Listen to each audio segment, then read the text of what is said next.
afternoon.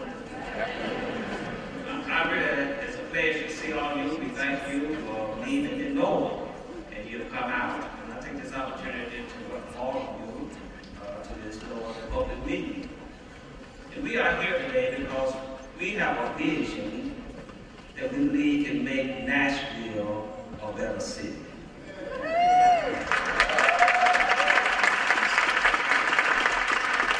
Now, for the last several months, Lord identified disparities and injustices in the city, Nashville.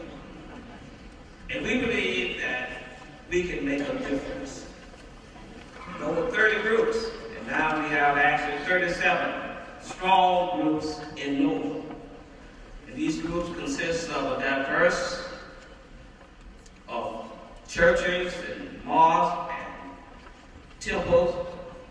We have our unions. We have several unions. We just got good news. One more union will be joining soon. If not today. And we have several community organizations who have been very faithful.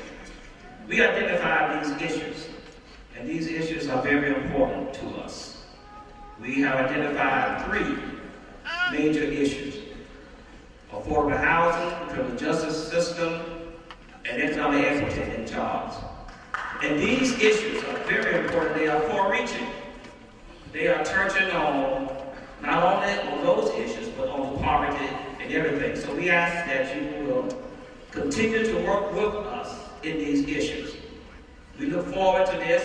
This is our vision that we have. And as we think about this now, it affects not only those issues, but education, voters' rights, poverty. And remember, this is the 50th year of the Selma March. And it's also the Voters' Rights Act. So we are very thankful. And let us remember what our Bible said. Make the vision, write it down, make it plain for the one who run it to tell the story. And we are here to tell the story, and we are running, and especially to our mayoral candidates and to all other officials here. We ask that you will catch the platoon that we are handed out today and run with it until you make a difference in Nashville. We welcome all of you this day.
Brothers and sisters, we should consider Rabbi Abraham Heschel, who noted prayer is meaningless unless it is subversive, unless it seeks to overthrow and to ruin the pyramids of callousness, hatred, hatred, optimism, falsehood in the quote. As we offer our prayers, may we consider the injustice and political unrest all over our nation as a model for integration of prayer and activism within the faith community. Now join me with prayer. God of the universe, as political activists, we share much in common, an appreciation of the importance of community, a commitment to democracy, and a sense of connection to the past and the future. Therefore, make us instruments of your peace and justice. Where there is hatred, let us sow love. Where there is injury, let us offer forgiveness and healing. Where there is discord, let us seek resolution. God, you taught us in your word that those who work for peace and justice are called the children of God. Help us to persist in establishing justice and truth as firm and everlasting foundations of our beloved community in Nashville. Lord, you require us to do justly and love mercy. And now we pray for the candidates who are bidding to lead our great city. Let the words of their mouths be more than mere political rhetoric that finds its way into archives of broken promises. Lord, let our collective spirit be to build a beloved community. Now, Lord, give us the grace to reach beyond ourselves and work to make Nashville the it city for all of God's children. Black or white, bond or free, rich or poor, young or old, Jew and Gentile, give us the courage to build together to make our city a great city in the name of the one who has called us to walk in the light of his eternal love. Amen. Amen.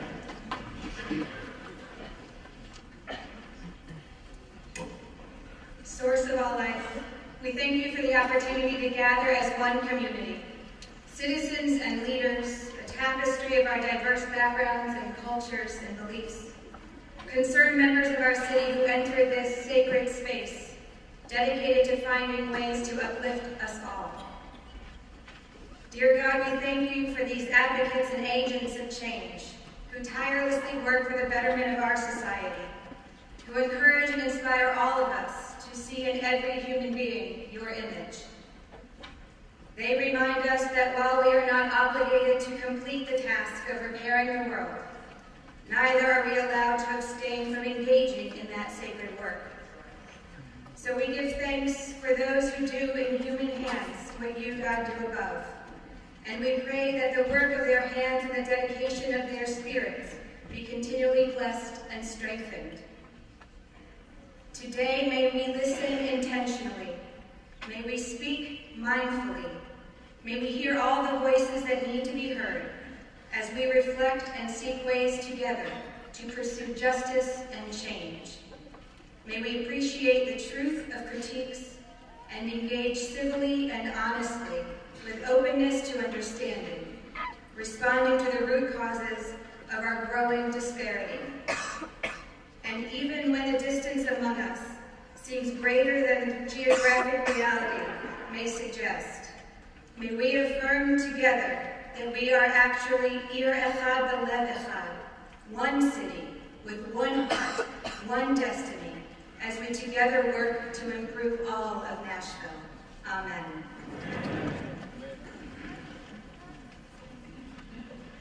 I would like to wish everyone God's peace, or Assalamu Alaikum, which means may God's peace be with you. I'll begin by reciting the first two verses in the Holy Quran. Bismillahirrahmanirrahim. In the name of God, the most compassionate, the most merciful. Alhamdulillahi Rabbil Alameen. All praise and thanks be to the Lord of the universe. And that thanks begins by commemorating all the blessings he has bestowed upon us. So while counting our blessings, we should be well-wishers for each other, as the Prophet Muhammad said, a man does not believe till he loves for his brother what he loves for himself. So to be true believers, we must desire for our fellow human beings the same benefits we desire for ourselves. So I'm thankful for the home that God has provided me. So I pray to you, Allah, Almighty God, to provide a home for the homeless. Dear God, I'm thankful for the job you have provided me, so please provide employment for the unemployed. Dear God, you have blessed me with health care, so please provide health care for the uninsured. Dear God, you are the sustainer, and you have blessed my family, so please provide 3 square meals to the 1/5 of Nashvillians experiencing hunger every day, and please eradicate poverty from Nashville.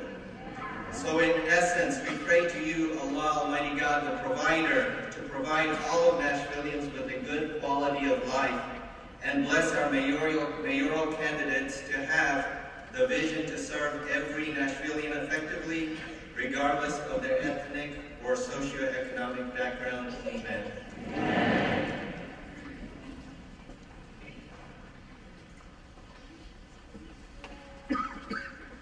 Together we come out of the cold, the wet, the ice. Together we kindle a spark within us, among us, and beyond us. A spark of justice, a flame of truth, a fire of commitment. May you, sources of reason and radiance, set us aflame for equality, for action, for hope, for justice. May the work and the words of this day inspire our actions until we are not 2 cities divided, but one city united, with equality, with respect, with justice for all. May it be so. May we make it so. Amen. Amen.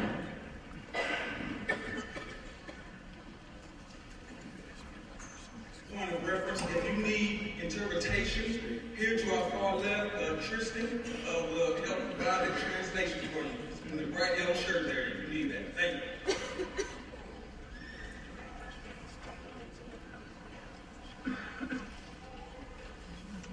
Good afternoon. I'm the Reverend Gail Seeley from the First Unitarian Universalist Church and the Secretary of NOAA. And I'm Greg Easterly, a member of First Unitarian Universalist Church in Nashville. We will call upon everyone from each member organization of NOAA to stand. I know you're all sitting all over the place. Just stand wherever you are when we call your organization's name. Please remain standing until everyone is up, and please hold your applause until the end. Amos House Community, Belmont United Methodist Church, Casey United, Central Labor Council, Communications Workers of America Local 3808, Community Nashville.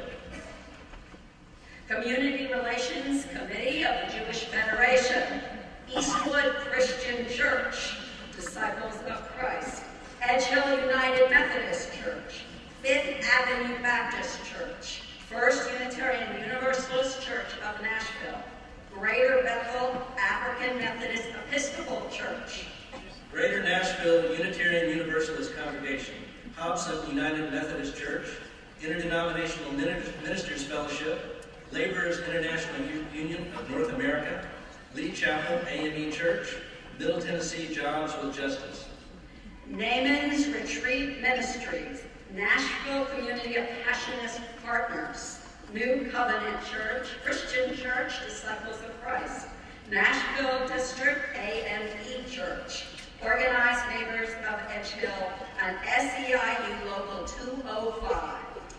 Spruce Street Baptist Church, St. Edward Catholic Church, St. John AME Church, St. Paul AME Church, the Temple Congregation Ojai Shalom, Tennessee AFL-CIO Labor Council, Tennessee Alliance for Progress, United Auto Workers Local 737, United Campus Workers Local 3865, the Village Church, the Nashville Food Project, Islamic Center of Nashville, and the Downtown Presbyterian Church.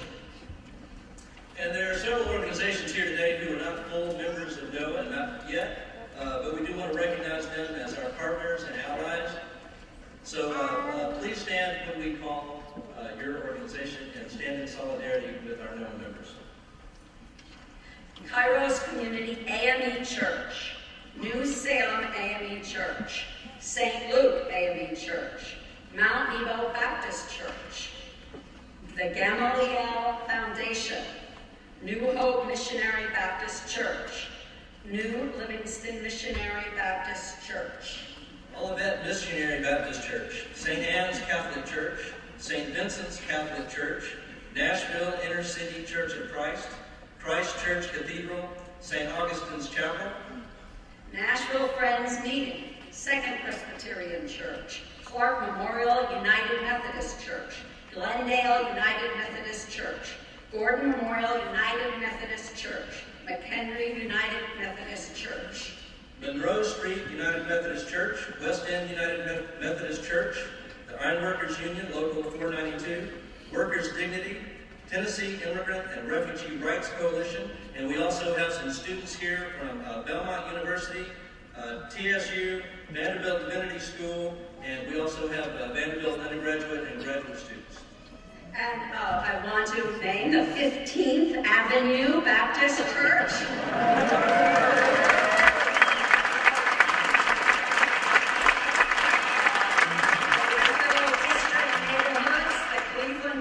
Neighborhood Association, the Highland Heights Neighborhood Association.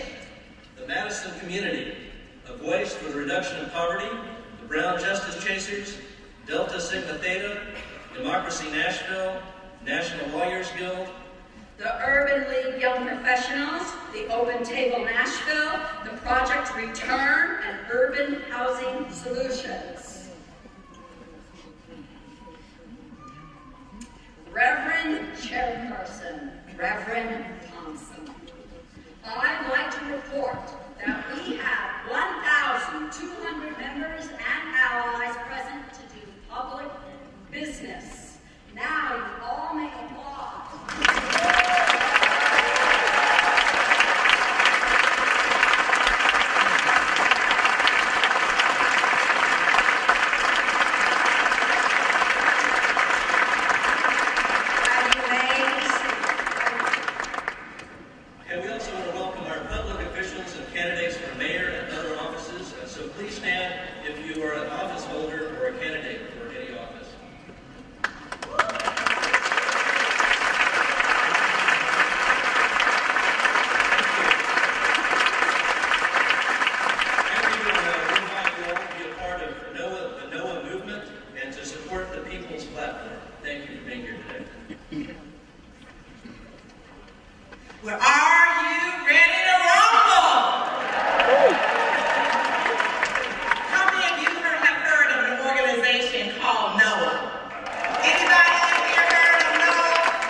Economic equity and jobs, and the criminal injustice system. I'm sorry, justice system. Task forces have been meeting and collecting data around these issues that you would hear about today. Noah, for hope. Today, this public meeting, A Tale of Two Cities, is a culmination of the work of the people. People who are willing to engage the political will of this city to ensure inclusiveness and equality of the most important assets, the residents of Nashville. Today is not business as usual. Today, the people will speak. Hear ye the people. God bless you.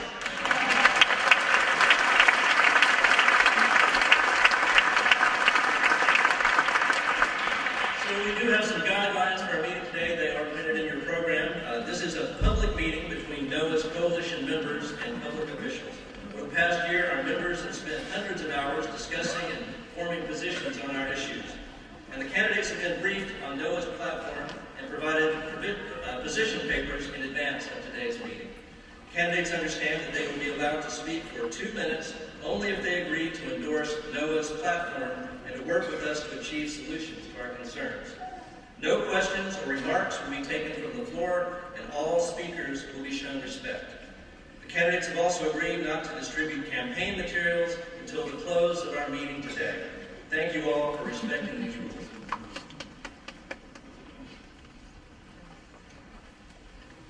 It was the best of times. It was the worst of times. It was the age of wisdom. It was the age of foolishness. It was the epic of belief. It was the epic of incredulity. It was the season of light. It was the season of darkness. It was the spring of hope. It was the winter of despair. We had everything before us. We had absolutely nothing before us. We were all going direct to heaven. We were all going direct the other way. Much like the Victorian London Charles Dickens novel, A Tale of Two Cities, Nashville in the year of 2015 is beset by glaring social and economic disparities. And we are in the midst of living within two separate and distinctly different cities. That is what brings us here today. We are here to outline these differences within our own city, how these differences affect all Nashville residents, and then our recommendations and goals to make certain every resident can experience in the it in our nationally coined it city. It needs to be said, and it will be said, that NOAA celebrates in the notoriety that Nashville has garnered and the prosperity we as a city have achieved, that has people in business rushing to move here. But we also recognize the reality that major disparities do exist. We will have 3 task force presentations today to outline said disparities, to paint a picture of what is and what should be. You will find in your programs today a 1-page synopsis of our position papers on all 3 of our issue areas. So we ask that you kind of follow along with us on that approach. Coming forward is our first task force, our affordable housing and gentrification.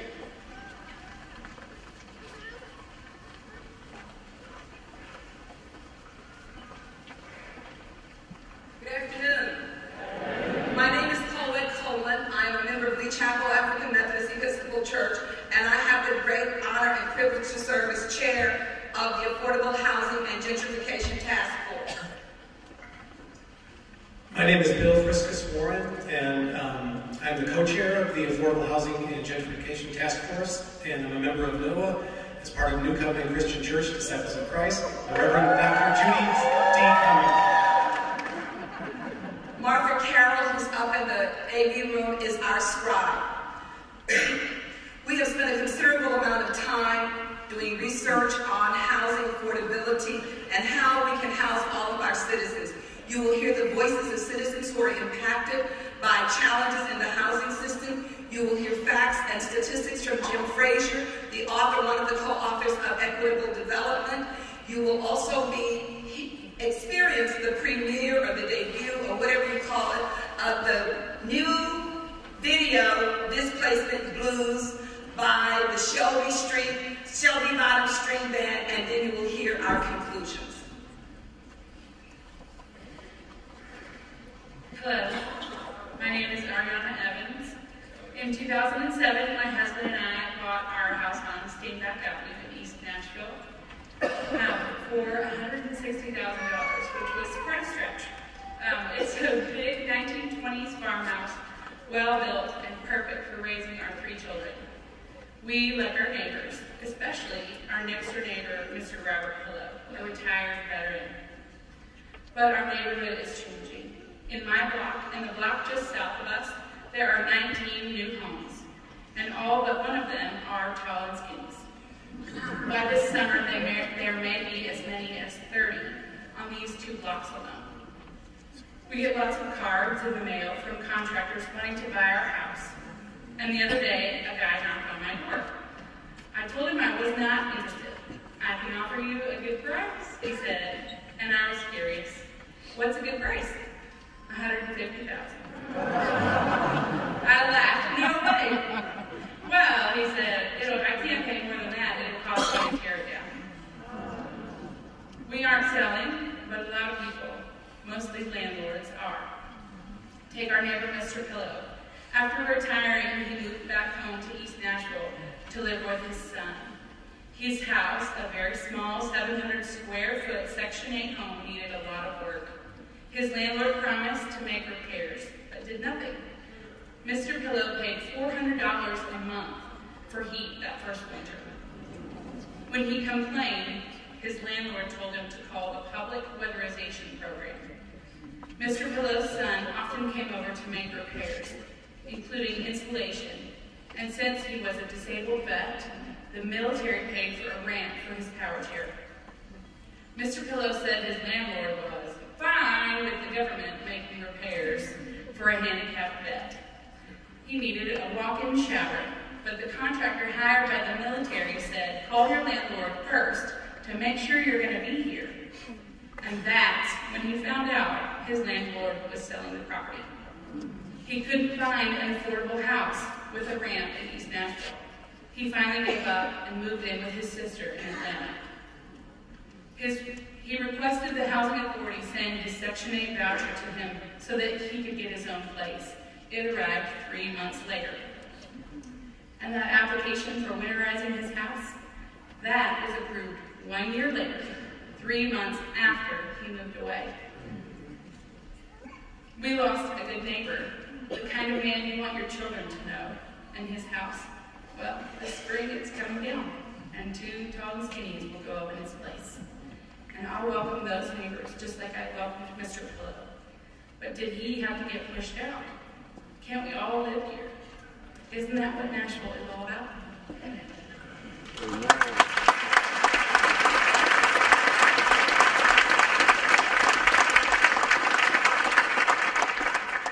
This is an account of James, one of the members of this divided city.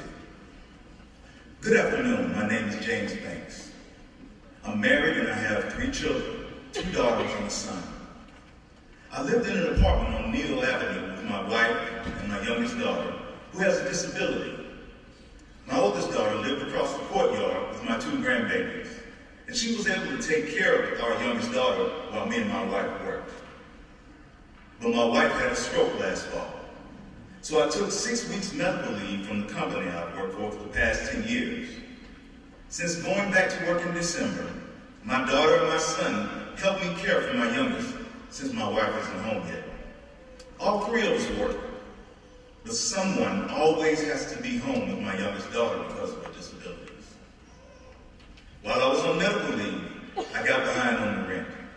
So I told my landlord I'd pay an extra $250 weekly until I got caught up. I added 8 to 10 work hours a week. After work, I go straight to the nursing home to see my wife, exercise her legs and her left arm, and then I go home and take care of my daughter. My landlord agreed to the $250 weekly, but then he sent eviction notices. He wants to renovate our 2 apartments. I asked him for more time, but he couldn't wait because he was moving in a different direction. I found a big enough house and I can afford it. It's a longer drive. It's not in Nashville, but we're all together with the exception of my wife, who will be coming home soon. We'll make it work. We have to.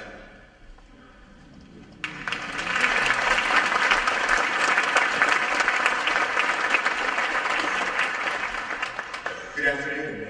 I'm Jim Fraser, and my partner, Ami Thurber, who wrote the report for Nashville Next, is somewhere in the room. We thought we had a PowerPoint, but I'm glad we don't, because I don't really want to bore you with too many numbers. But there are some that are really significant. We have about 259,000 households that live in this city. Out of those 259,000 households, 77,000 pay over 30% of their income for rent or mortgage every month, many more than that as well. That's a large portion of people in the city that need more affordable housing, 30%. That doesn't include the additional 27,000 people that currently live in some type of subsidized housing. That brings it up to 40%. But after the 40%, I think it's more important to know that things are happening, like the James Robertson Apartments I found out last month, housing over 120 seniors. They're leaving. They're being evicted in April. That's the side of the story that we don't hear a lot about, because we think if it's subsidized housing, it's not going to go away. And NDHA is doing what they can do. But when it relies on private contractors to have vouchers accepted for housing, when those neighborhoods gentrify, those folks are going to sell their building to make a profit. And NDHA tried to buy the James Robertson Apartments and couldn't do it. They wouldn't sell them. So I guess the larger picture today is that I can continue to talk about numbers, but the one thing that's happening to the city is that we're going to have over 1 million people arrive over the next 20 years. We already have a staggering amount of affordable housing issues with 104,000 households altogether. They either have it now or need it. But as our city grows, just to keep up with the new population, we're going to have to build 1,500 units of affordable housing a year. That doesn't even cover what we need now. I've studied housing for 20 years. I've worked with neighborhood associations in Nashville. I can say that there are a lot of community groups that are very concerned. They don't know what to do. And I want to say gentrification, there is nothing positive about gentrification. There's nothing positive about displacement.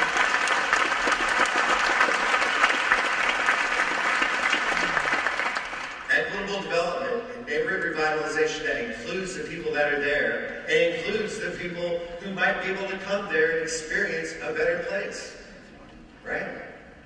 But that is not what's happening right now, and gentrification does not stop. Once it rolls down those tracks, we gotta act fast.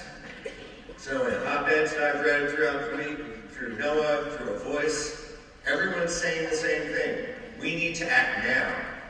And acting now means that we need to hold our officials, who are our friends, who are our neighbors, accountable to help us with this. This is something government can do and should do.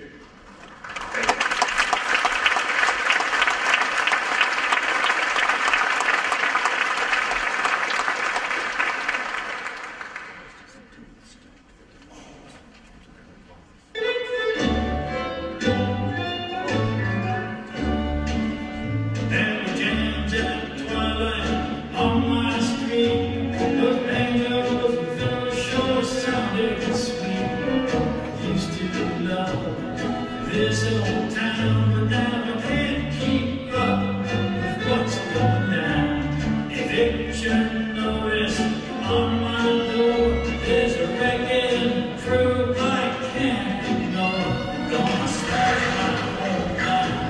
To the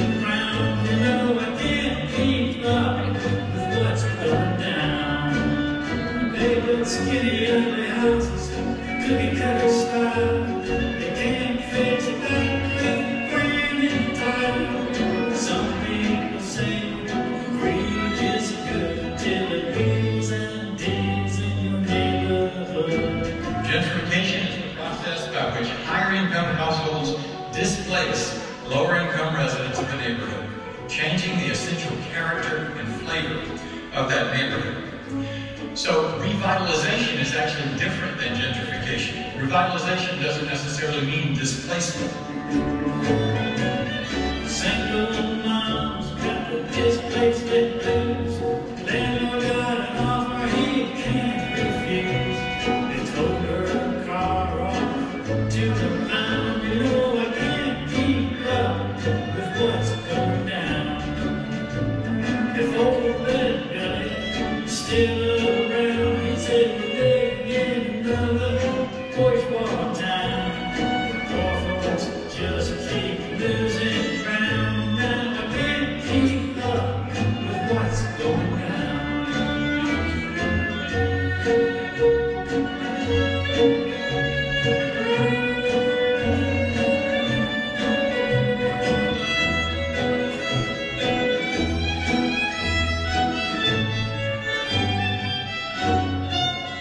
Gonna pack my bags and move along. Detroit City might like my song. Won't sell my soul to stick around. You know I can't keep up with what's going down. For me, it's the displacement that is the problem.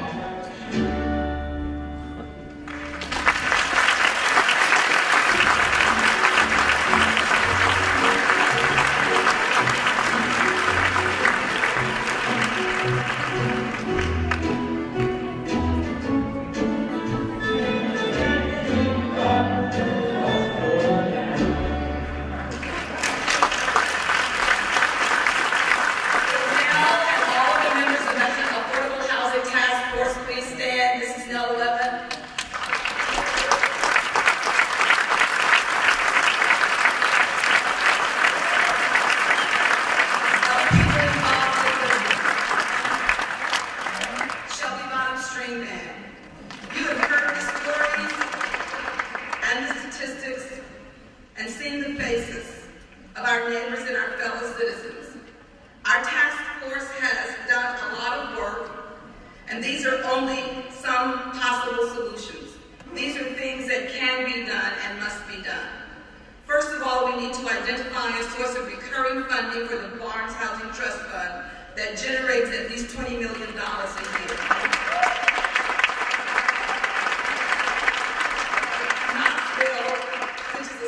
Of the size of our city does even better. We must adopt an inclusionary housing ordinance that requires development to include a certain percentage of affordable housing in every development or pay fees to the Barnes Fund.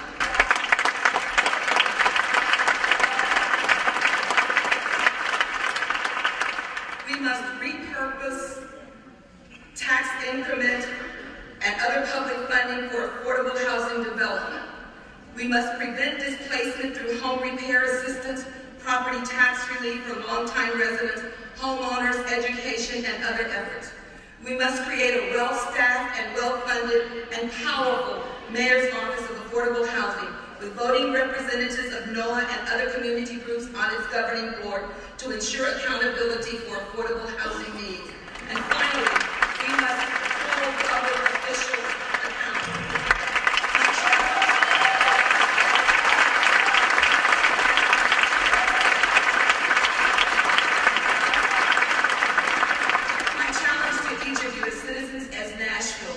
We must bring the same passion and intensity to affordable housing as we have brought to the AMP, whether we were for or against it, to the $10 million that we've allocated to the zoo, and we all love animals, as compared to $900,000 for affordable housing.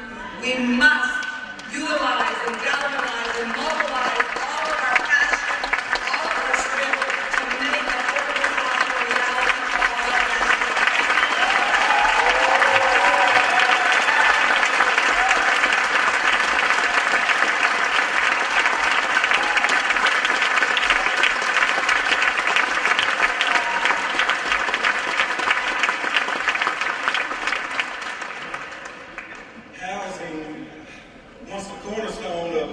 the American dream was draped around a house, picket fence, a family. Now, many of our local residents can even begin to experience that American dream. The safety and security of home is invaluable. Shouldn't affordable housing for all be attainable in the big city? We will now have our Criminal Justice Task Force presentation.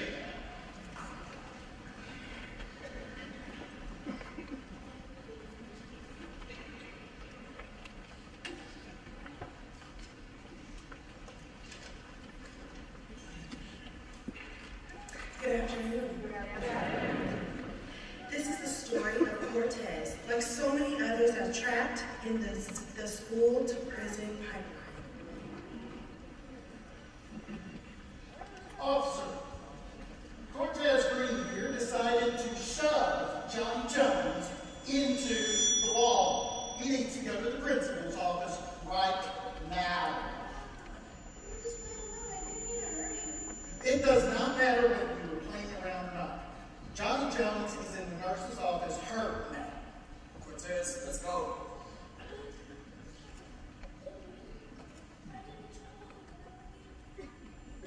Well, maybe you should think about whether you intend to do that or not next time. Horseplay is against the rules. Cortez, let's go.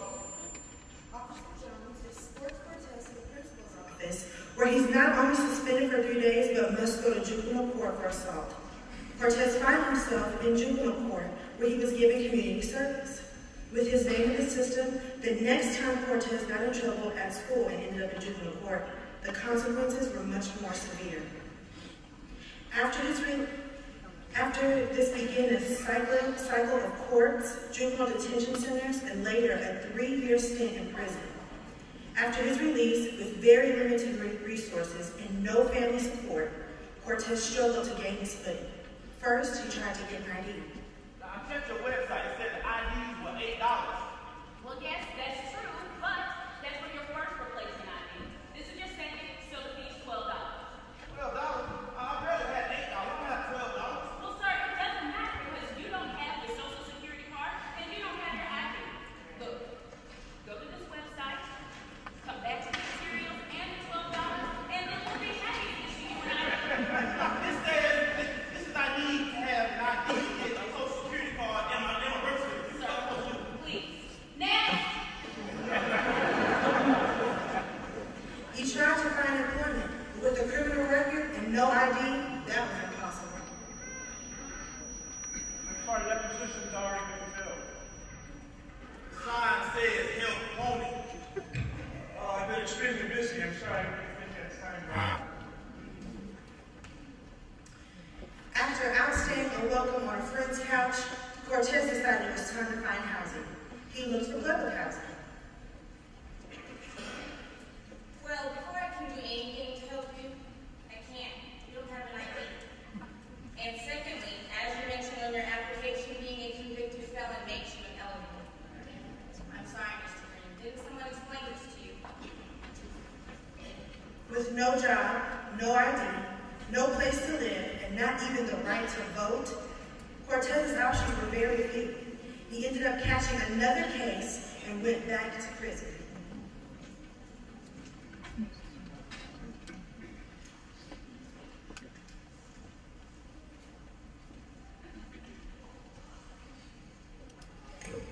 Good afternoon. My name is Omari Booker. I am here to discuss a little bit of my story as it relates to this skit that you just saw. So there are indeed two Nashvilles. In the 30 plus years that I've lived here, I've seen a little bit of both sides of those. The box that he was in actually began outside of that box due to education, sports, and a community that somewhat insulated me. High school, I attended the Nashville Academy. I went to Belmont University, that's where I attended college, and was able to stay outside the box based upon a community that steered me in a different direction, even though I was still doing some of the things that eventually put me in the box. After leaving school, drug and alcohol use, as well as a bout with mental illness, landed me in the box. I eventually committed a couple of misdemeanors and a felony that gave me a 15-year prison sentence. I did 3.5 years of that sentence and was released on parole, which I'm definitely grateful for that. Upon being released, a friend of the family and a local restaurateur offered me a job. I still work for him today. He wrote 2 letters to the parole board to ensure that they knew that I did have a job to go to when I did get out. So that's one of the things that allowed me to get outside of the box, as well as the family support to give me that relationship, to have a member in the community to put that kind of faith in me and to kind of put his neck out to give me a place to work and give me something to do and give me some other options. Another thing that kept me outside of the box was education. While I was incarcerated, through the initiative, and a couple of my teachers are here today, Don Fears and Miss Jeannie Alexander are actually here today, who taught me while I was in prison. And I went back to TSU and finished my degree last year after I was released.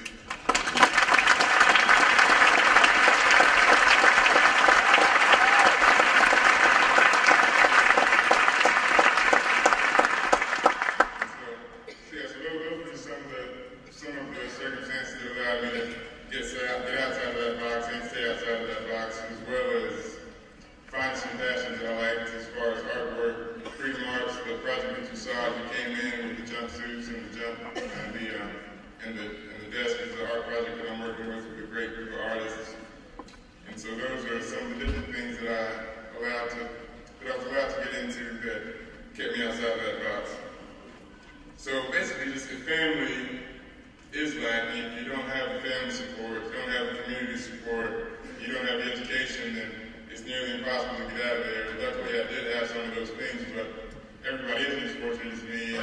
Family that can step in, it's our opportunity as a community to step in and fill some of those gaps and allow people that are in that situation a way out and a way to stay out.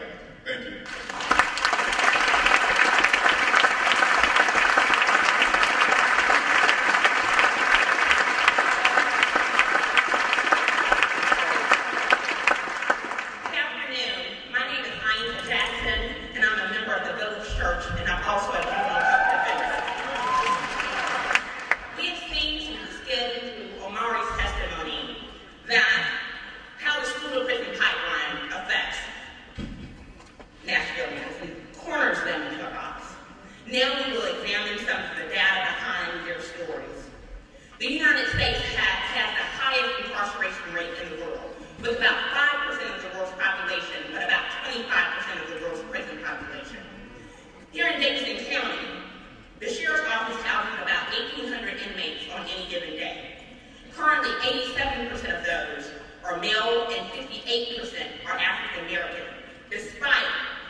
Furthermore, racial disparities also demonstrate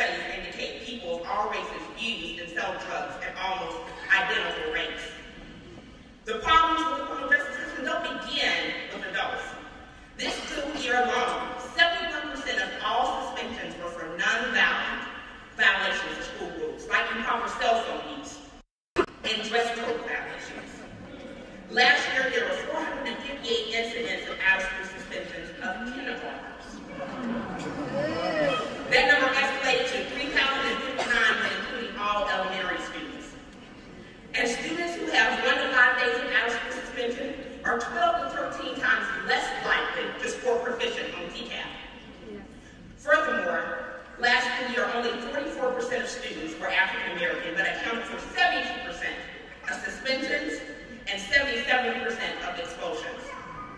Students suspended or expelled for discretionary violations are almost 3 times more likely to be in contact with the juvenile justice system the next year. Too often, referrals to juvenile court are for offenses that could better be handled with the school, parent, and community interventions.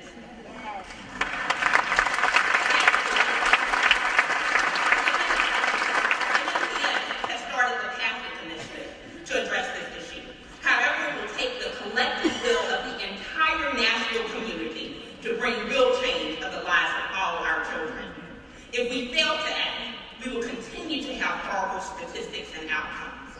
For example, African American males born in 2001 have a 1 in 3 lifetime likelihood of imprisonment versus 1 in 6 for their Latino counterparts and 1 in 17 for white males.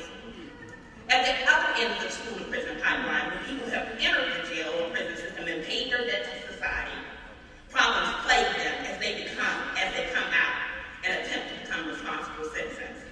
For example, about 60% of those leaving Metro jail do not have adequate ID, creating a vicious cycle, preventing them from getting jobs, housing, or other services, essentially guiding them back to the box. Michelle Alexander states in the book, The New Jim Crow, Mass Incarceration in the Age of Colorblindness.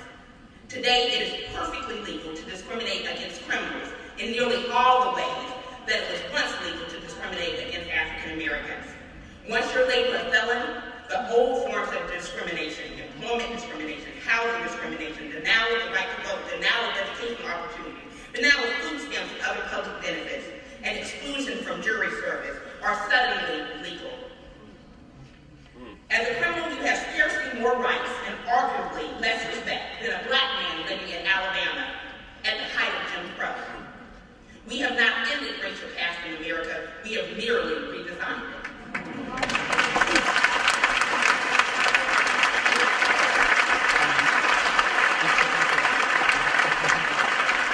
The way we treat our children and brothers and sisters who have served their time clearly shows the tale of Two Nashvilles.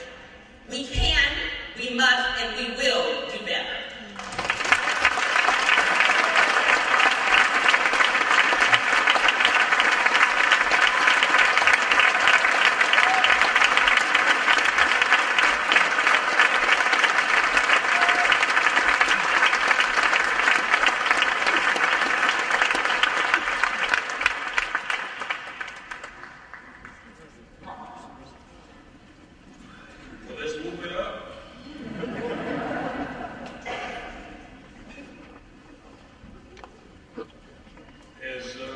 They say in the prophetic gospel tradition, let's throw some more coals on this fire.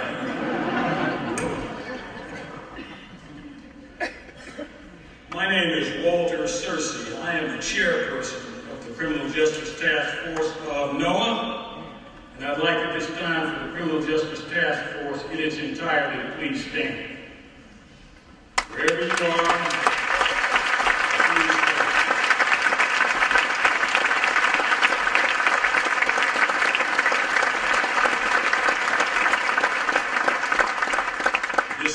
sojourning group. We have learned quite a bit from one another, and nobody's learning curve has been steeper than mine. It's good to know that we have two Nashvilles, but we have people who are pledged to reduce it to the one that it needs to become.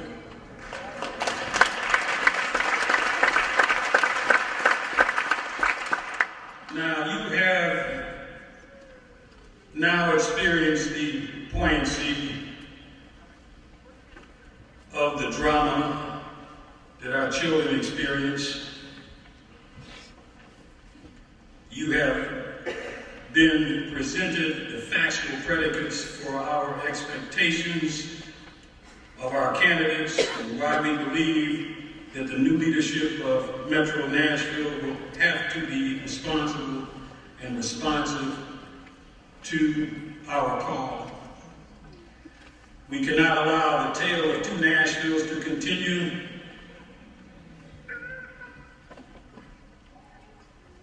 To be the accurate summation of who and what we are. We must cut the populations of our jails, detention centers, and lockups in half. Hell, after all, the paragon of fairness and virtue, Newt Gingrich himself said, we need to reduce our prisons by 50%. We must and cannot continue, we must cease and cannot continue the mindless racial, ethnic disparities in our traffic and drug stops, in our school suspensions, and in our juvenile court referrals. And we will not, or we will be on our way toward making Nashville a Trillion city. Please repeat after me. Only one will do. Only one will do. Again, only one will do. Only one will do. One more time. Only one will do. Only one will do. God bless you. Thank you. Let's get to work.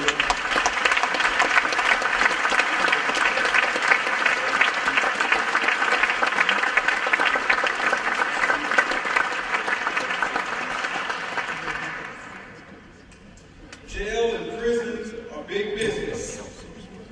Nashville, our next mayor, must set the tone and the standards that the positive development of its residents is big business instead. The events of Ferguson, Missouri have once again alerted eyes that justice for some is blind. Our next mayor must set a tone about what justice is and how it operates within our city. We will now have our Economic Equity and Jobs Task Force come forward. Good afternoon, everyone. My name is Brian Zeralik. I'm a friend of First Unitarian Universalist Church of Nashville. We're here today representing the Economic Equity and Jobs Task Force. We're here to tell the tale of Two Nashvilles. You see on this slide red areas that represent poverty, high poverty rates in Metro Nashville in the year 2000. You'll recognize neighborhoods including Buena Vista Heights, Cumberland Gardens, Edge Hill, Hadley Park, Napier, Shelby Hills. I'll fast forward to 2012. Metro Social Services released this map. You'll see that the red areas have expanded, kind of metastasized. It's the same areas that neighborhoods we just mentioned, but they include now Antioch, Brickchurch, Belcher, Charlotte Park, Lenox Village, Madison, Tusculum, Sunnyside, Sylvan Heights. Some folks may live in these neighborhoods. According to Metro Social Services, while Nashville's economy has grown 58% in the past 10 years, the poverty rate has increased 42%. So we ask, where is this economic growth? We see Nashville. We see Nashville on Pratt Drive. We see cranes building these skyscrapers. We patiently wait an extra 30 to 45 minutes in traffic. But when we see big businesses lured to town with incentive packages, we have to ask, just what are these big businesses doing for Nashville workers?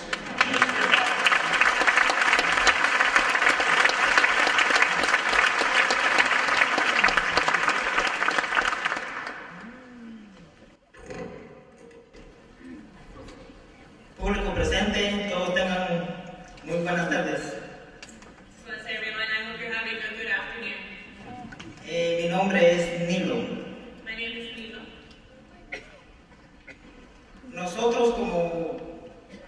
Nosotros, el Centro de Trabajadores de Nashville, Dignidad Obrera, pedimos un trato digno y justo en el trabajo. We as Workers' Dignity, a workers' center in Nashville, what we are looking for is a dignified work and treatment in the workplace. Yes. Hugo, el compañero, se unió al centro de trabajadores.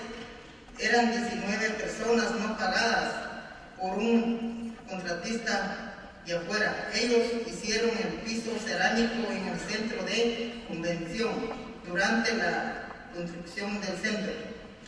In one case, one of our members, Hugo, who joined Workers' Dignity as a part of a group of 19 workers who were not paid by an out-of-state construction contractor.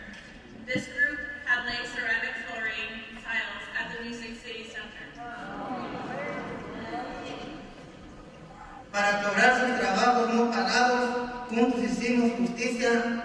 La lucha fue de 130 días, pero porque era una compañía de afuera, por eso fue la razón. Recuperamos más de $10,000. To win back their pay, we had to unite as workers to let the general contractor know that what had happened was unacceptable. The fight took 130 days because the company had left the state, but all 19 workers won back over $10,000 in stolen wages.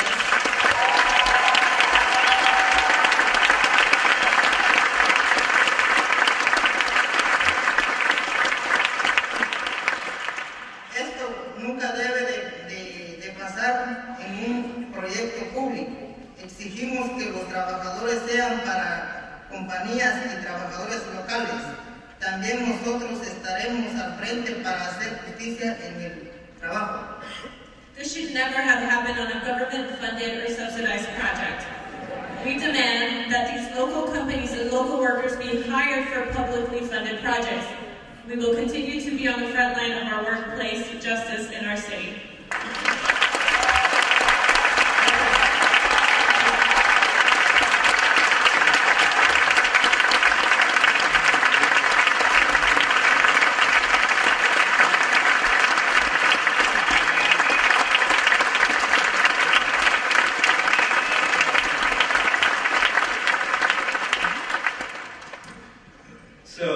Let's get back to publicly funded projects, okay? We know that these big businesses are being lured to town. We are in favor of economic development, but we want to know, where are these incentives going?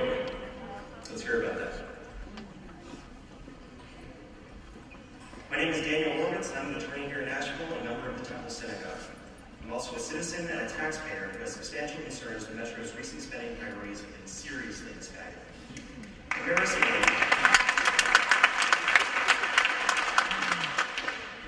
in 2010, a Daily Beast study measuring public corruption ranked Tennessee as the single most corrupt state in the entire nation. Furthermore, in 2012, a study from Harvard's Kennedy School of Government ranked Nashville among the nation's most corrupt state capitals. Many of these criticisms can be attributed to Metro's lack of transparency concerning publicly funded projects, as well as Metro's widespread provision of financial incentives without effective public oversight.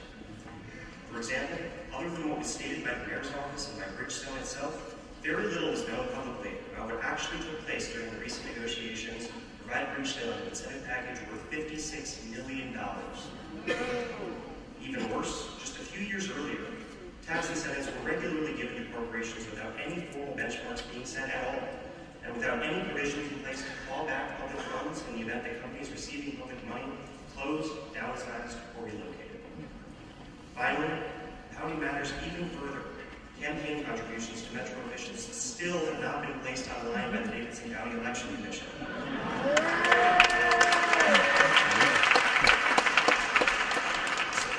Prevents the public from scrutinizing campaign contributions by local corporate interests. In virtually all cases, increase in transparency makes for more efficient, more effective, and more honest governance.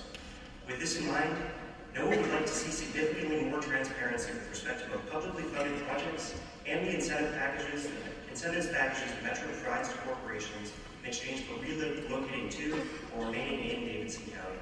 Specifically, NOAA is asking your administration to openly and formally publish an audit yearly of all publicly funded projects financial incentives packages that show, number one, the full amount of money or services that corporations receive. Number two, the number of jobs created, both temporary and permanent. Number three, the pay scale and the benefits of the jobs created. And number four, the distribution of the jobs created, identified by zip code and work hours.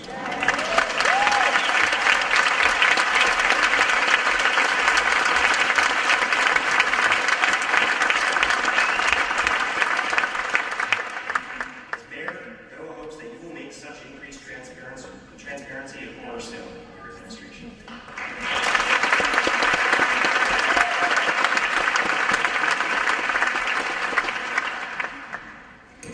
So, we know that there are some jobs being created by the economic incentives, but are the jobs staying in our county? And what benefits are they giving to our communities?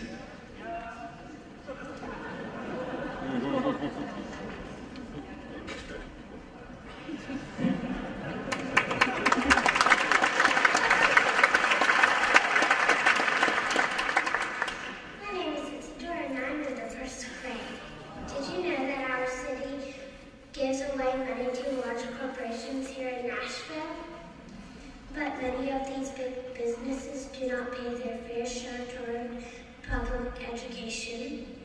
Don't we want an educated workforce? When I graduate from high school in 2026, I hope to have the option of going to college and then getting a good job.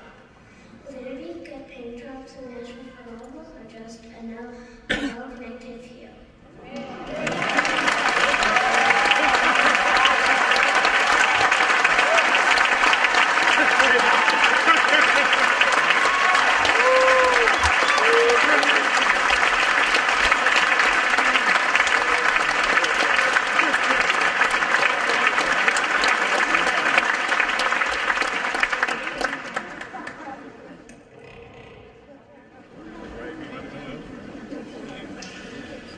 So, the Nashville Chamber says that by 2019, there will be 151,000 jobs available to Nashvillians.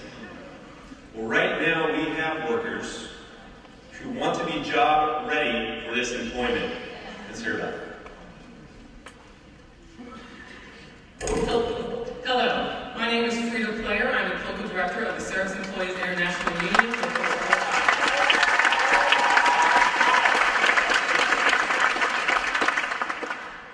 Everyone can see all the new construction going on downtown, but we have to ask one question. What exactly is under this construction? Now you have to walk a few blocks from here to come and see the cranes, the chain link fence around these work sites. These are publicly supported projects that have cost the taxpayers hundreds of millions of dollars.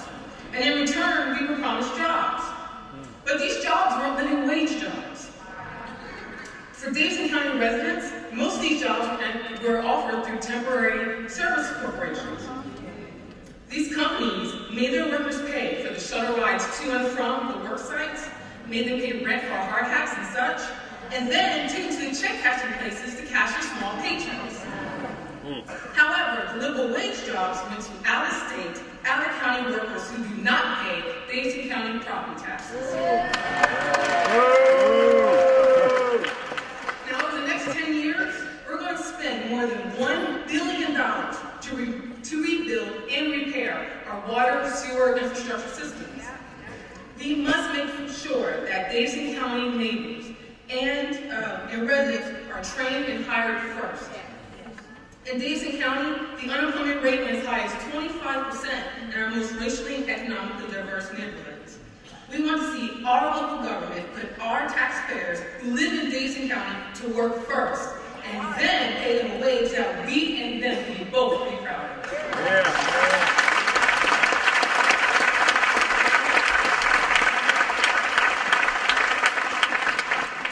We must make sure these construction jobs aren't just low-wage temp service jobs, but middle-class careers that can support a family, buy a home, send our kids to college, or a quality trade school.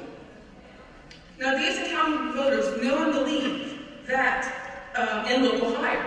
In 2011, the Lauer Johnson Research did a poll of Davidson County voters, and these were the results. 79% believe that the mayor and Metro Council can take steps create and keep good jobs locally. 84% said that they are more likely to support a candidate that believes in local government that has a responsibility to create and keep local jobs for local workers. And 93% said they will favor rules that require contractors on working on city-funded projects to hire and train local residents. NOAA recommends that our next mayor takes decisive action and train and hire Nashvillians first on publicly funded and supported construction projects. It is your responsibility as the next mayor of Davidson County that residents are the first priority. It is my responsibility to hold you accountable. Yeah.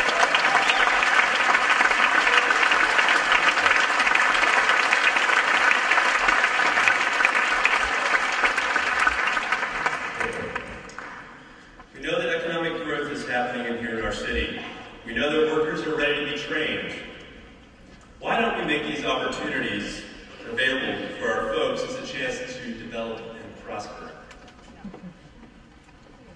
Hi, my name is Sarah, and I'm the organizer for KC United.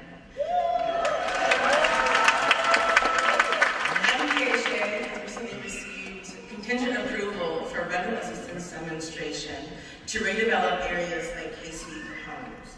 While the plans are hopeful, MPHA has not always done a good job in ensuring that redevelopment projects work for current residents. In regards to this redevelopment project named Envision KC, residents are facing the loss of their community to Nashville's city growth. Already, plans are moving forward without resident leadership or approval. Already, decision makers of Nashville are silencing KC voices as if to say, this new community is not being made for you. Displacement, job loss, and homelessness are on the minds of KC residents every day. A community benefits agreement would demand a holistic redevelopment that would include job training and adult education to start. According to the neighborhood assessment survey completed by KC residents, Vanderbilt University and Fisk University, between 41% and 66% of KC residents are willing and physically able to work. A CBA would be crucial in hiring local workers for the project. Grocery stores, better schools, and transportation could all be included in a robust, resident-centered CBA. KC is just one of the many development projects that Nashville will see in the coming years, and what is happening in KC is not an isolated event, nor a mistake or something that is unplanned. What's happening here will set the tone for other public housing redevelopments such as Sucum and Napier. And we are creating the narrative of a Nashville that is truly for all.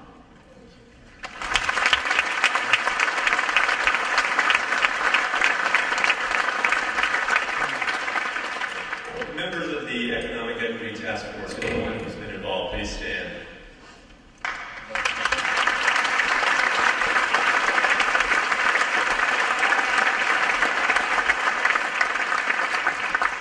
Today we envision a metro government that is transparent, that hires and trains the local workforce, and that builds opportunities for real community development. In this vision, there will no longer be two Nashvilles. There will be only one city for all Nashvillians.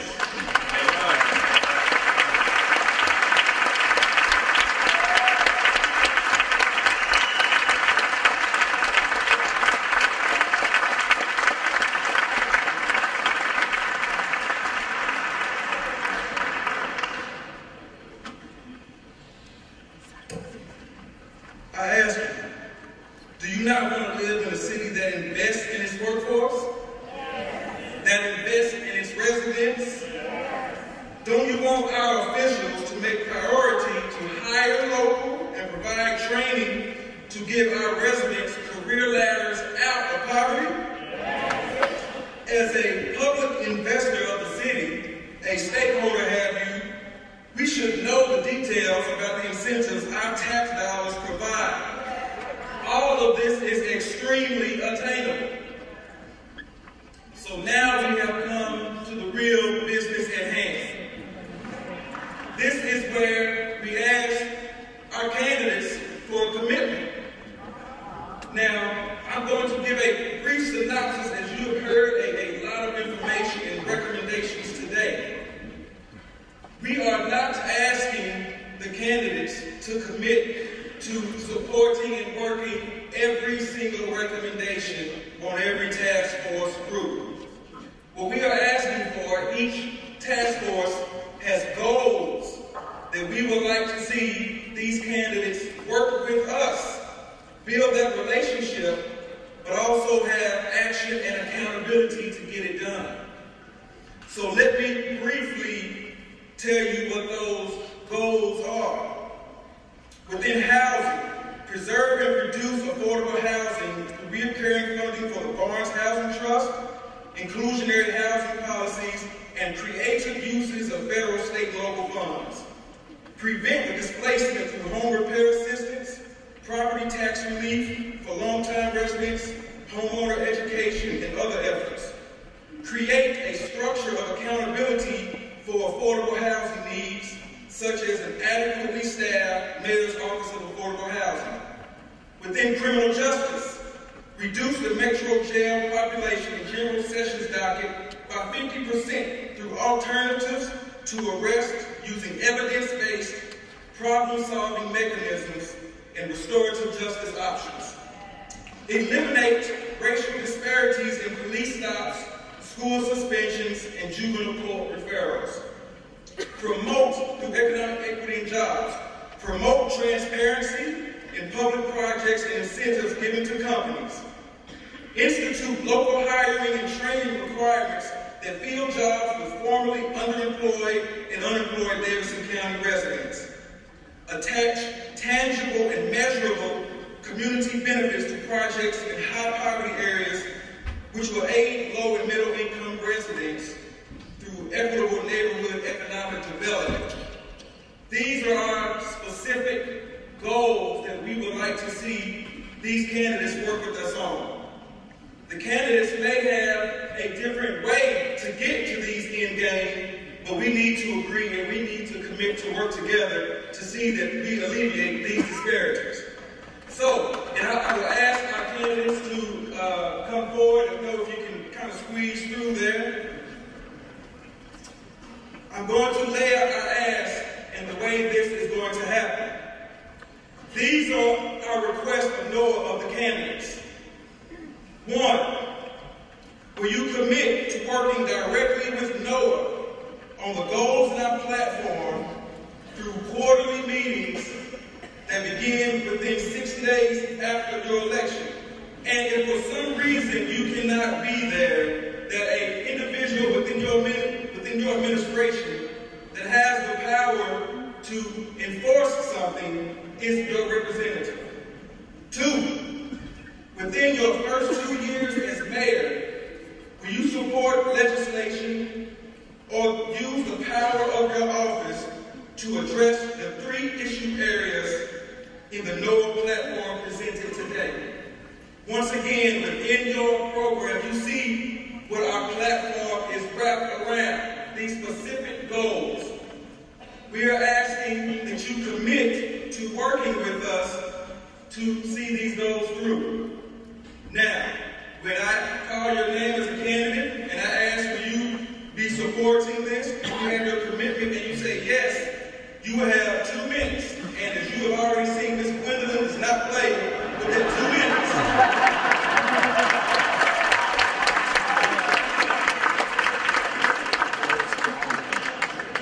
If you so choose to say no, you will not have an option to speak today.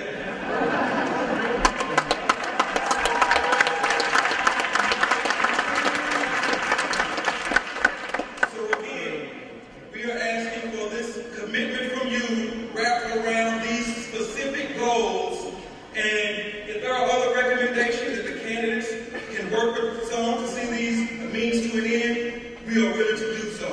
So he's first up, we will ask candidate Charles Robert Bone, will you commit to working with NOAA on our ask?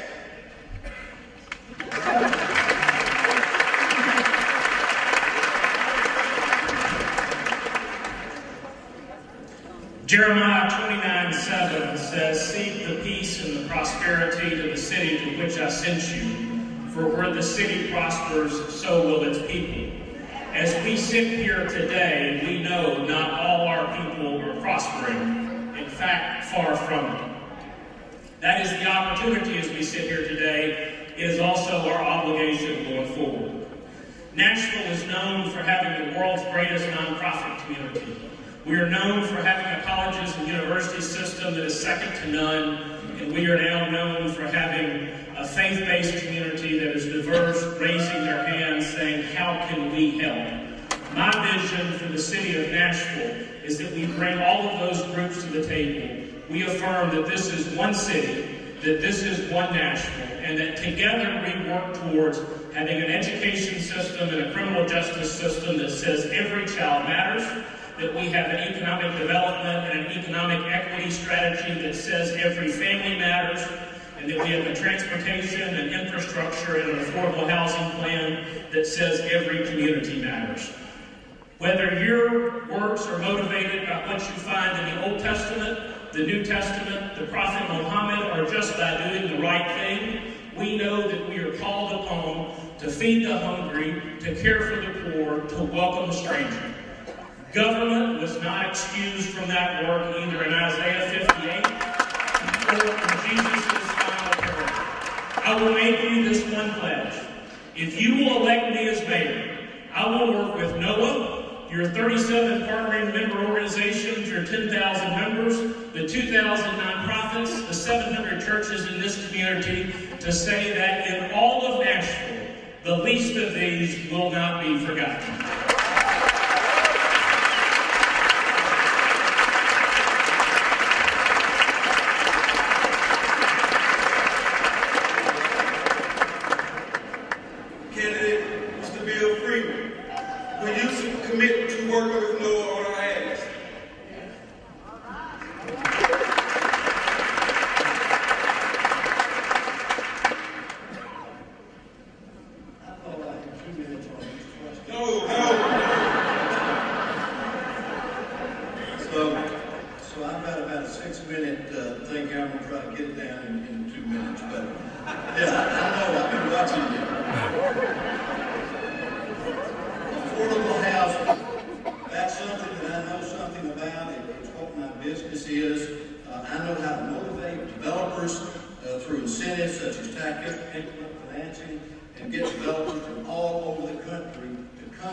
Program that she's working on is dramatic, it's making a difference, it's affecting people's lives. In terms of economic equity, Nashville is a growing, vibrant city, and all of its residents need to participate in the growth and the good news that Nashville has. I'm really thank you.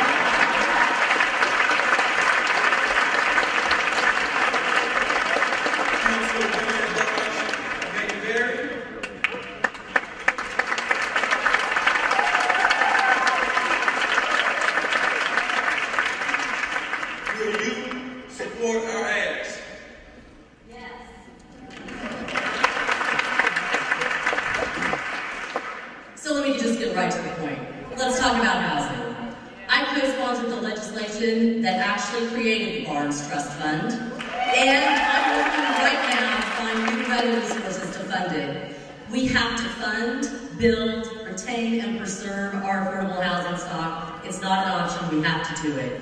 We also have to use all of the tools that we can to make sure that we are using inclusionary zoning, incentives, and a centralized office for housing. And we have to work with what other cities do well, like Austin and Minneapolis. Let's talk about economic equity and jobs. I worked with organized labor to pass legislation that makes public contracts more transparent and accountable. We get to see who is getting those jobs and who's creating them. In order to raise the income of our lowest paid metro workers, I sponsored and passed a living wage bill that is the only one the city's ever seen. Working jobs in our city is a big part of the mayor's job, but the greatest economic investment we're going to make isn't going to be in a corporation or a big public project. It's going to be in our people and in our neighborhoods. Let's talk about criminal justice reform, and let's be honest. That is the most challenging part of this agenda. Solving these problems involves agencies and elected officials that don't answer to the mayor.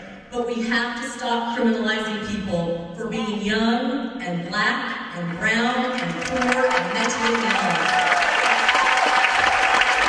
Last week was the start of Lent, and during this time, many of us who are Christians, we give something up. Pope Francis said we shouldn't just give up chocolate or alcohol, we should give up our indifference.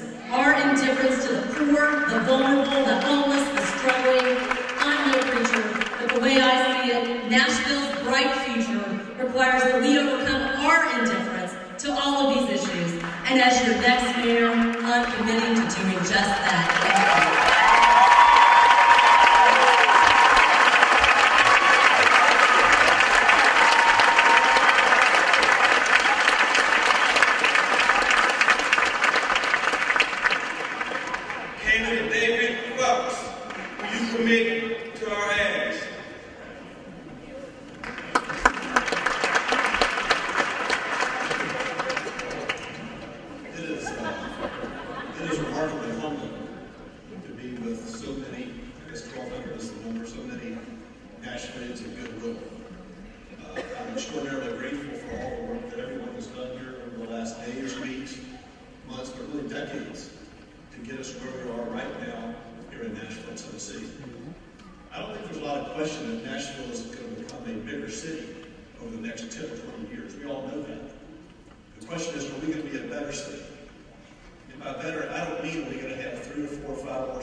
We've all been a part of organizations and initiatives that did a lot, but maybe they were said this is a one-size-fits-all solution. I sort of got the feeling that this is about making ourselves feel good about ourselves.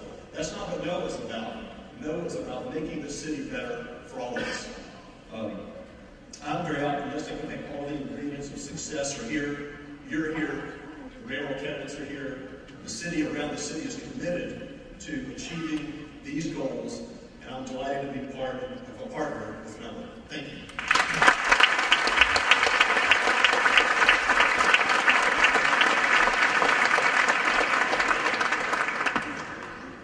Why don't the remaining candidates all just come up so we don't have time?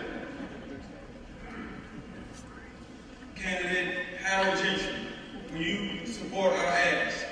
Yes.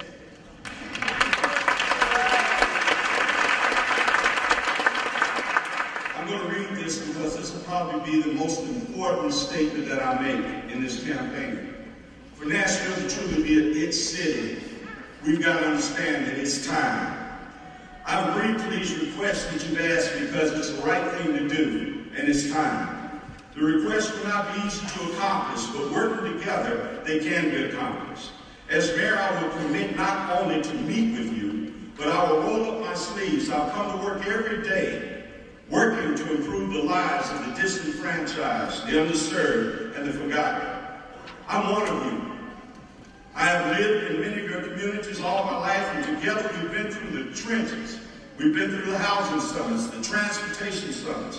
While Vice Mayor, hundreds of us came together to create a homeless plan. While at the Chamber of Congress, we came together again to create the poverty plan where the Barnes Housing Fund was placed. As Chair of Social Services Commission, we created the Community Needs Assessment. Over a year ago, as criminal court clerk, I met with the mayor, public defender, prosecutor, sheriff, police chief, and presiding judges to voice my concerns over the very issues we stated involving criminal justice. They all agreed that we have a serious problem, and they're ready to do something in a real way. Transportation is a must. The hiring and training of local residents is a must.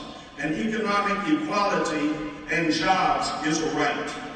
It's time to end the talking and begin the doing. It's time to put adequate financial and human capital in creating and supporting real efforts and real solutions that provide opportunities for all our citizens.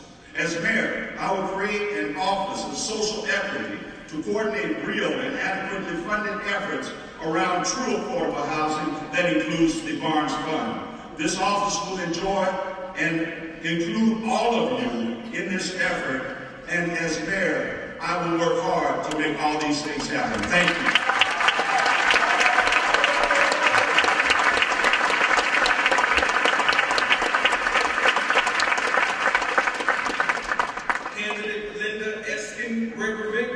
Do you support Noah's ads?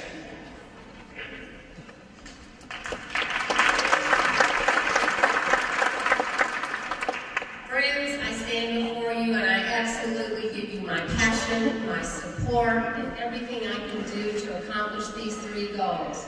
This platform of NOAH, affordable housing, criminal justice, and equality in terms of economic opportunity and jobs.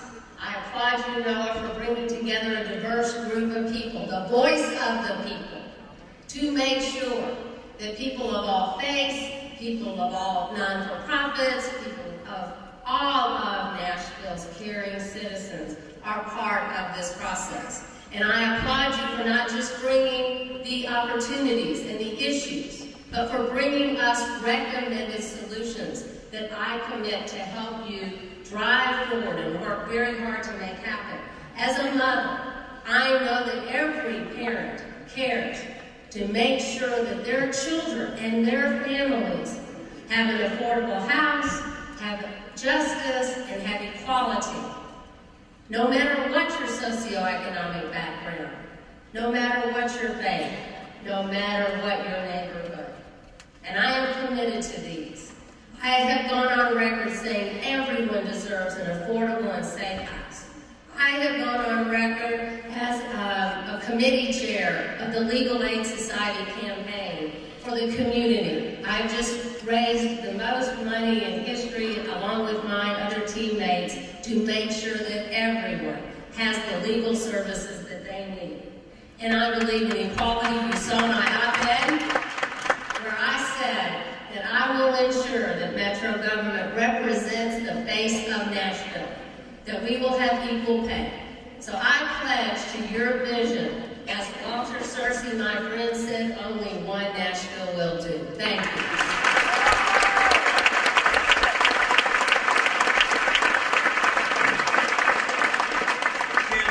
Jeremy King, do you support Noah's ads?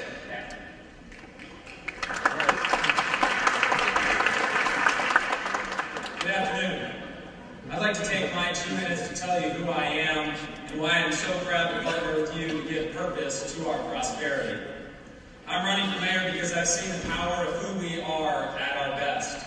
When my father, who's sitting back there in the choir, lost his job as a pastor in South Nashville, what happened next with my family drove me to come back to Nashville to run for mayor here. When he was at our lowest and our family was at our lowest, our community stepped up. A homeless man he had helped get back on his feet through a Room in the Inn program. He started his church, helped get him a second job running cars at the airport. I started LEAD with that same spirit when I was tutoring kids in North Nashville and saw they were getting the education I was lucky enough to get. I could not sit by on my hands and do nothing. So my wife, who is also here with me today, let me mortgage our house to start LEAD Academy. I commit to partnering with you because the greatest thing I learned at LEAD, and will drive me as a candidate and as your mayor, is that we all have claim to Nashville's promise. Our good times demand great goals. At our best, we can tackle affordable housing, reform our justice system, and expand our economic opportunity.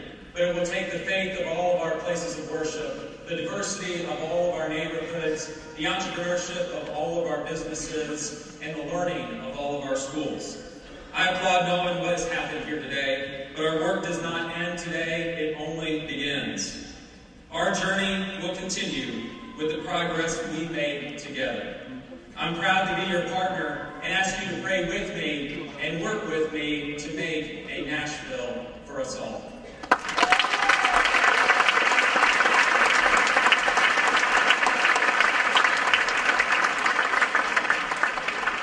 Candidate Kenneth Eaton, do you support Noah's Act?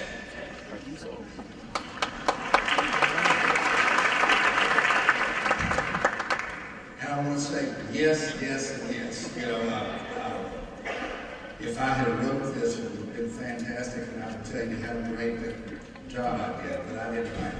But this is the perspective of what Nashville needs. I'm Nashville. I've been in Nashville all my life. You're Nashville, and we can do better. And we've heard from all the candidates in the last one, so I don't have to worry about us anymore. But you know, you've heard about how they've done this and they've done that, and we've got this plan together. The problem is, it hasn't been done yet. It's still the same problems, and it's getting worse, not better. So it's time to change the reins at the big house. It's time to put someone in leadership, and I'm a businessman, I'm not a politician. I'm not the guy that's going to be out having pictures taken every day.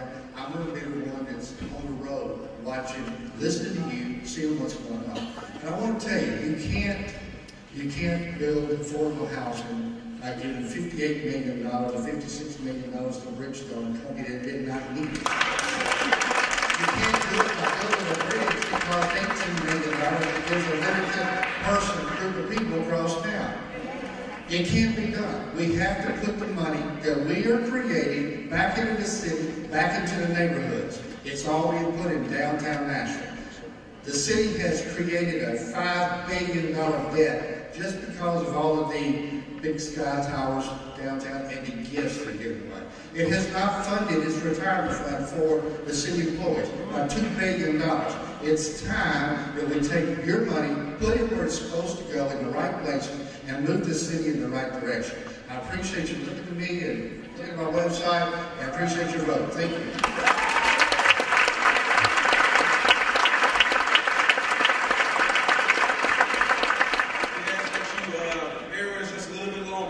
Quickly want to give a summary of what has been learned today. First, we learned that these three issues cited today hold a tremendous strain on a large segment of Nashville's population. We learned how joblessness can translate to homelessness, and both can lead to criminal and justice issues. All three can lead to a state of despair, a revolving cycle of two separate Nashvilles. We learned that faith congregations, synagogues, mosques, labor unions, and neighborhood organizations can, will, and must work together to fix the social and economic ills facing our city. Now, I'm going to say that again, as my Bishop Joseph Walker would say, because this is going to be a tweetable. We learned that faith organizations, labor unions, neighborhood organizations can, will, and must work together to fix the social and economic ills facing our city.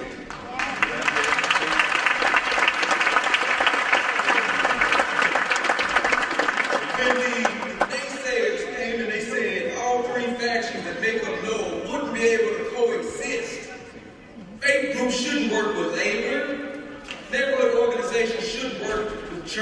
groups, we proved them wrong. And we have worked to form a people's platform because our minor differences could never outweigh the need to lead a people that for so long have felt voiceless in the public arena. We have been given the words of commitment by candidates who are pledging to be CEO of our city, to work and take these two cities and converge them into one. We heard that on record today. Now is the time for accountability and action on our end and on their end as well. The time for big meetings is over.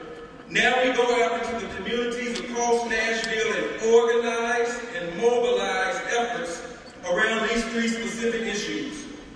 NOAA will be doing high levels of regional organizing. We'll be doing massive voter registration. We will be putting a plan together to achieve massive get out the vote efforts. We are 10,000 strong, and we plan to flex our muscle this election cycle.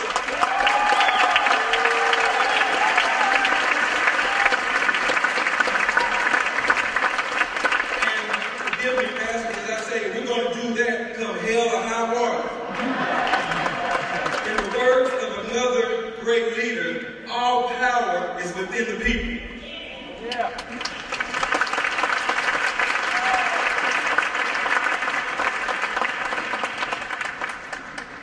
It is my task. Let me ask the Greater Bethel ushers and all those ushers to get yourselves in position now.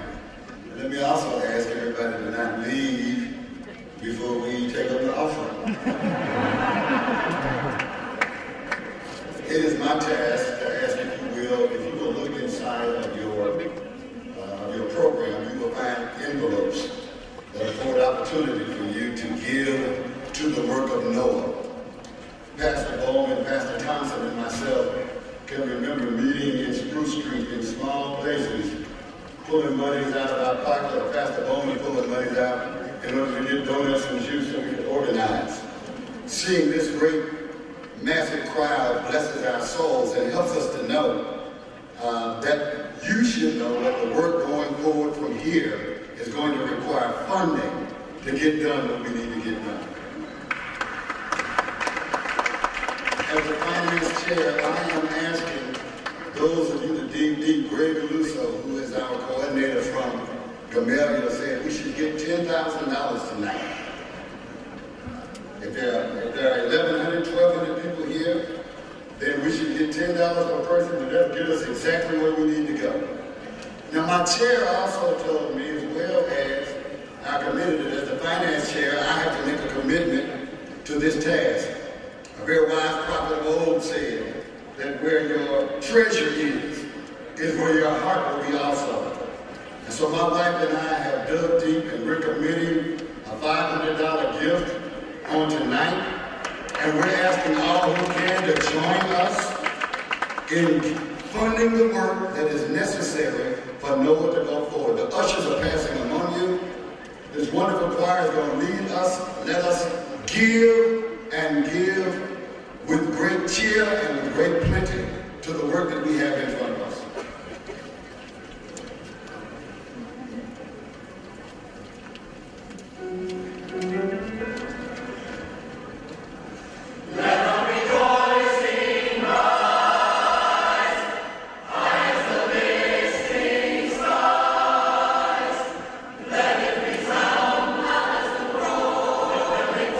Stand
Sisters and brothers, my name is Marlene. I'm a Service Employees International Union, and I'm here today to issue a challenge to all of you.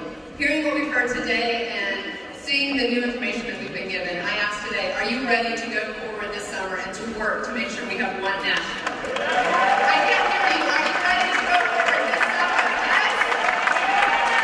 Are you ready to go out into our mosques, our synagogues, our churches, our unions, our neighborhoods, to get our neighbors to register so that all of Nashville can vote this summer? Yes? That's right. Let me hear. We are Nashville. We are Nashville. We are Nashville. We are Nashville. We are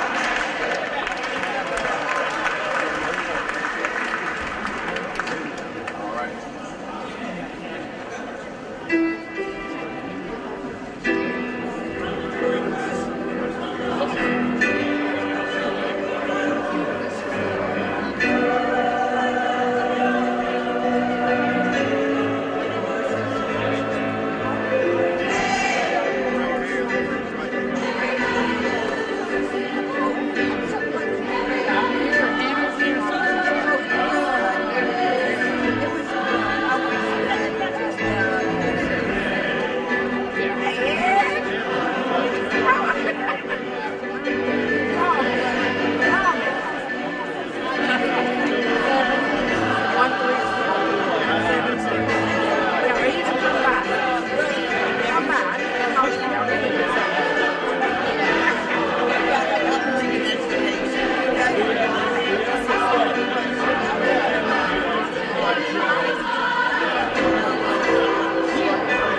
15th Avenue for housing us today. We want to thank Kobe Sage and Community Cricket and Fox for helping us along the way with several issues. The t-shirts that were made today that have the logo on them were made by a local company, Sean Thompson and Logo by Logo. We have a partnership of friends from A Voice for Poverty Reduction that are passing out flyers after this. There will be a forum on affordable housing Monday, March 16th at 6 p.m. at the Arthur O'Brien Center. And they will pass out flyers about that outside. We also have a group that's a partner with us that are asking the pledges for signatures to get a man the document on the ballot.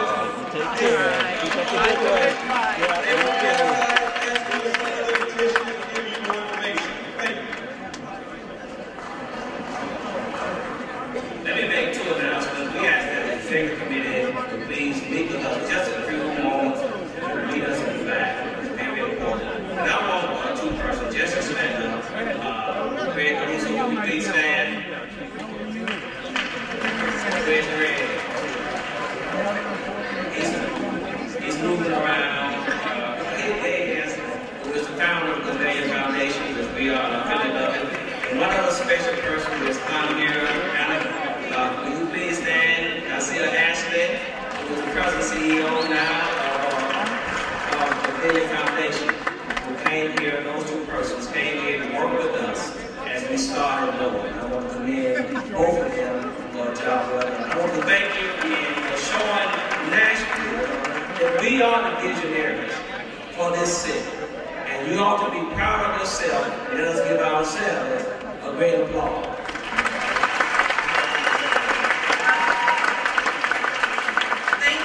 For challenging us to get out and vote. I am Reverend Dr. Judy Cummings of New Covenant Christian Church, Disciples of Christ. But how many of you know that we need to have our voices heard, not just one day a year, but all 365 days of the year? TNT tied Nashville together was a powerful organization, but it left a void in this city. And when it did, it allowed the powers to run roughshod over tax-paying citizens who live, work, and play in this city. Many organizations began to fill that void that TNT left. But how many of you know that there is power in numbers? Reverend Edward Thompson and Reverend Ray Coleman said, enough is enough. It's time to organize people, organize power, so that powerful or organize money, so that powerful voices of the people can be heard once again. This time, rather than it only being religious congregations that would advocate and speak for justice, labor unions and other nonprofits who are already doing the work of justice came to the table, and Noah was born. Well, Noah was created for just this purpose. Noah was created to be a voice of justice and reason. Today, we have heard from the people, we have heard from the candidates, and now it's time to run. It's time to hashtag speak up and speak out. Today is the culmination of the work of the people, people who are willing to engage the political will of this city to ensure inclusiveness, equality, that are the most important assets of this city, and that's the residents of Nashville. Today, I told you, was not just business as usual. Oh, no. Too much is at stake. People are counting on us, and we cannot fail. Today, we can begin an active participation revolution of the citizens of Nashville. We will no longer allow the privileged few to speak for the many.